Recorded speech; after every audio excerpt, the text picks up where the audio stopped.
Komisi Pemberantasan Korupsi menahan dua petinggi perusahaan BUMN PT BGR. Bupati Kepulauan Meranti Muhammad Adil ditetapkan KPK sebagai tersangka.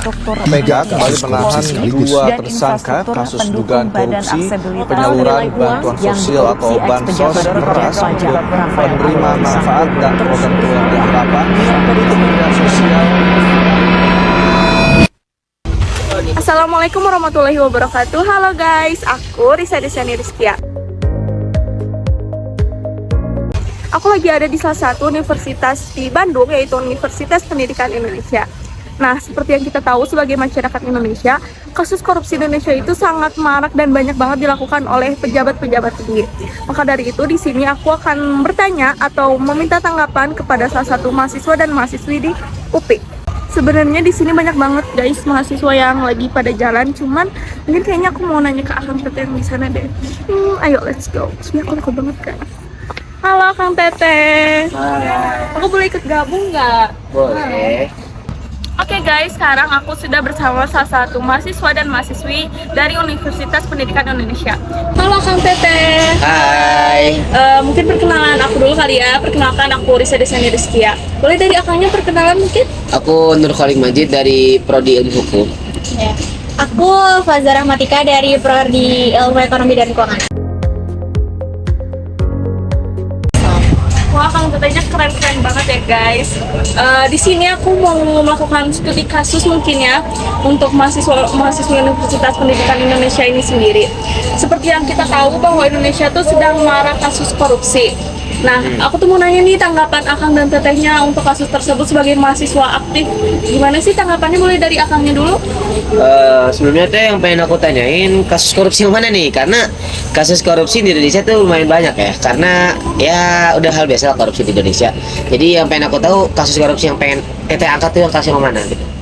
Oke, kasus yang bakal kita angkat kali ini itu adalah kasus Tony Tamsil, di mana dia tuh merupakan orang yang terlibat dalam kasus timah yang menyebabkan kerugian sebesar 300 triliun.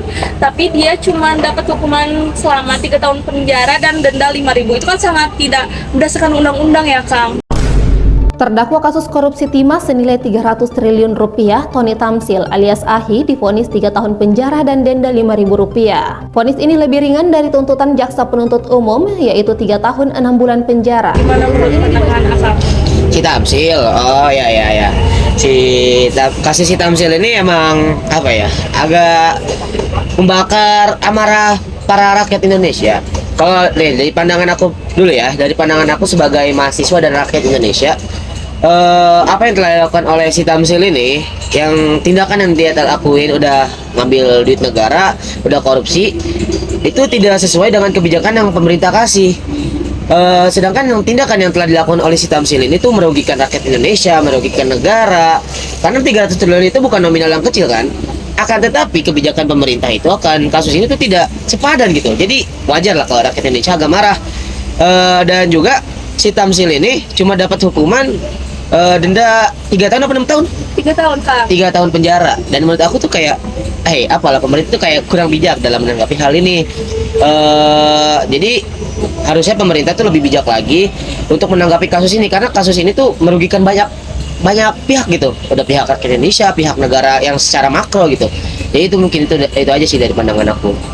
Boleh dari Tetehnya mungkin dari pandangan Islam ya, kebetulan jurusan Islam, betul? Iya, benar banget.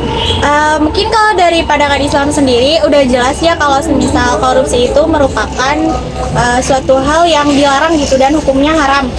Dan ini juga udah sesuai banget sama pendapat-pendapat para ulama bahwasanya korupsi itu haram. Karena dampaknya tuh benar-benar berpengaruh banget buat masyarakat, dan ini juga merupakan bentuk pengkhianatan terhadap negara dan masyarakat itu sendiri. Nah, di Al-Quran kan juga udah dikatakan dalam Quran Surat Al-Baqarah ayat 188 dan juga An-Nisa ayat 29 bahwa kita itu tidak boleh memakan harta sesama manusia dalam jalan yang batil, dan korupsi ini merupakan jalan yang batil gitu. Dan untuk hukuman tersendiri dalam Islam itu ada yang namanya takjir kan. Nah, takjir itu emang hukumannya diserahkan kepada pemerintah. Namun di sini mungkin belum diterapkan dengan baik gitu. Hukuman yang diberikan oleh pemerintah seperti yang dikatakan temen aku tadi, kalau pemerintah tuh emang belum memberikan hukuman yang setimpal dengan apa yang dilakukannya. Jadi meskipun dalam Islam juga diberikan kepada pemerintah gitu hukumannya, tapi harus memperhatikan juga hak asasi manusia dan emang harus benar-benar sesuai lah sama apa yang dilakukannya. Kalau semisal korupsinya besar ya hukumannya juga kalau bisa juga yang setimpal gitu. Mungkin dari aku itu. Guys, jawabannya keren-keren banget ya. Oke, kalau kayak gitu mungkin satu pertanyaan lagi boleh? Boleh. Menurut Akang Teteh nih sebagai mahasiswa, gimana sih atau cara apa yang harus kita lakukan untuk mencegah atau menangani kasus tersebut? Kalau menurut aku ya, dalam kita kan agama Islam ya, mayoritas di Indonesia juga Islam. Jadi kalau misalnya dalam Islam tuh ada hukumannya tuh hukuman potong tangan. Hukuman potong tangan, sekali mencuri potong tangan satu kiri, mencuri lagi kaki kanan dan seterusnya, itu pun ada dalam Islam. Akan tetapi kalau misalnya diterapkan dalam negara Indonesia, di mana notabene sekarang kita udah zaman modern, itu emang agak terlihat melanggar hak asasi manusia. Akan tetapi bukan berarti kita nggak bisa menggunakan hukum itu. Mungkin kita bisa menjadi bahan pertimbangan. Dan dari aku pribadi, mungkin hukuman yang paling pas di Indonesia tuh satu, dia dipenjarakan. Kedua, semua aset dan semua harta yang telah dia punya itu dirampas, dia atau dimiskinkan.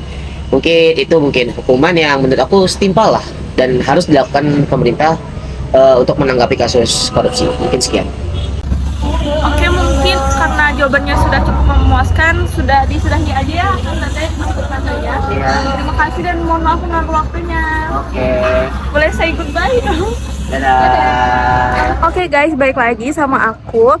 Aku setuju banget sama pemaparan dan tanggapan Akang Teteh yang tadi ya sebagai mahasiswa Universitas Pendidikan Indonesia. Nah, menurut aku pribadi untuk kasus korupsi ini tuh sebagai masyarakat Indonesia seharusnya kita dapat mengimplementasikan nilai-nilai kejujuran, terus menerapkan kode etik dalam lembaga-lembaga tinggi. Juga seharusnya sebagai pemerintah harus menerapkan sistem keadilan yang seadil-adilnya dan transparansi. Mungkin video kali ini cukup segini. Bye-bye!